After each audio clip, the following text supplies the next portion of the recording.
जय हिंद दोस्तों। आज हम लोग बात करेंगे बिहार एसआई की न्यू वैकेंसी जो आने वाली है 1288 पदों के लिए, उसके बारे में।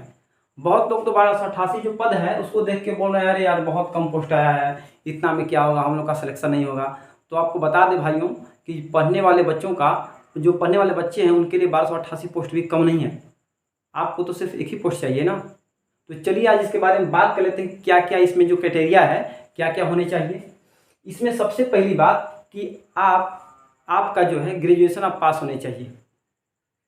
अब ग्रेजुएशन पास का मतलब बीए, बीकॉम, बीसीए और आपको बीएससी, कोई भी डिग्री आपके पास है, सिर्फ उसमें पासिंग मार्क चाहिए 33%। ये नहीं कि फर्स्ट डिवीजन होना जरूरी ही है।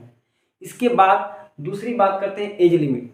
जो जनरल के हैं, जो ईडब्ल्यूएस के हैं, उनके लिए 20 से 37 साल। जो ओबीसी में आते हैं उनके लिए 20 से 40 साल। और जो एसटी एससी में आते हैं उनके लिए 20 से 42 साल है। ठीक है। अब आते हैं एसटी एससी में जो है जो उनके हाइट के बारे में आते हैं। तो अब हाइट के बारे में बात करते हैं तो जो हाइट है, जो बीसी हैं या ईडब्ल्यूएस में हैं या जनरल हैं, तो उनके लिए जो हाइट है ये 165 सेमी मेल के लिए। अगर एसटी एससी की बात करते हैं और ईबीसी की बात करते हैं तो उनके लिए हाइट है 160 सेमी। अगर महिलाओं की बात करते हैं, फीमेल की बात करते हैं, तो कोई भी जाति की महिला हो उनके लिए 155 सेमी एज लिमिट है।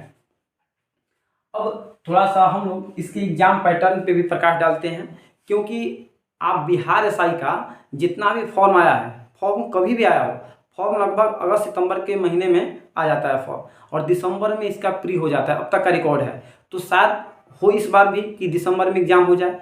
तो आपको एग्जाम का पैटर्न भी पूरा का पूरा समझना जरूरी है। तो हम लोग देख लेते हैं कि जो इसका एग्जाम का पैटर्न है, 2 पेपर होते हैं, एक प्री होता है, एक मेंस होता है। अब प्री के बारे में देख लेते हैं, उसके बाद फिर मेंस के बारे में देख लेंगे।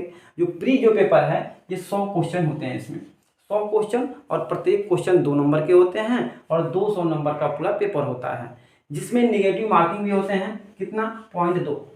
एक क्वेश्चन अगर गलती करते हैं तो 0.2 नंबर आपके कटेंगे, और एक क्वेश्चन अगर सही करते हैं तो 2 नंबर आपको मिलेंगे। तो यहाँ पे क्वेश्चन बनाना आपके लिए ज़्यादा फायदेमंद रहेगा।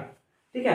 अब इसके बाद जो 100 क्वेश्चन रहते हैं उसमें क्या क्या पूछे जाते हैं, तो उसमें 75 नंबर के जो जीके जीएस पूछे जाते हैं। अब जीके जीएस में history, geography, politics, economics, environment, उसके बाद फिजिक्स, केमिस्ट्री, बायो इत्यादि सभी विषय शामिल रहते हैं। उसके बाद 25 क्वेश्चन करंट अफेयर की, जो कि प्री निकालने में अहम भूमिका निभाते हैं। तो करंट अफेयर आपको 1 साल का पढ़ना है, बस उतना में काम आपका हो जाएगा। और 5 क्वेश्चन मैथ रीजनिंग के रहते हैं, कभी कभी 5, कभी कभी 7। ये जो है क्राइटेरिया है, कभी कभी 2-4 ऊपर नीचे हो सकता है। उसके बाद प्री पेपर के बाद जब मेंस पेपर देने जाएंगे उसके ठीक पहले आपका एक हिंदी का पेपर होगा, जो कि क्वालिफाइंग नेचर का होता है। सिर्फ इसमें पास करना अनिवार्य होता है। 100 क्वेश्चन का ये भी पेपर होता है। 100 क्वेश्चन का पेपर होता है और आपको इसमें सिर्फ पास होना अनिवार्य होता है, बस। अगर आप हिंदी में पास नहीं होते तो आपका मेंस का पेपर चेक ही नहीं होगा, आपका कितना भी बढ़िया पेपर गया हो मेंस का। अब देख लेते हैं मेंस के बारे में थोड़ा सा। मेंस में भी 100 क्वेश्चन होते हैं, 200 नंबर के। नेगेटिव मार्किंग यहाँ पे भी रहता है। बस प्री और मेंस के सिलेबस में कोई खास डिफरेंट नहीं है। डिफरेंट है तो बस करंट अफेयर का, यहाँ से करंट अफेयर हट जाता है और यहाँ से मैथ रीजनिंग का वेटेज बढ़ जाता है, बस यही। देखिए 75 नंबर का जीके जीएस और 25 नंबर में मैथ और रीजनिंग।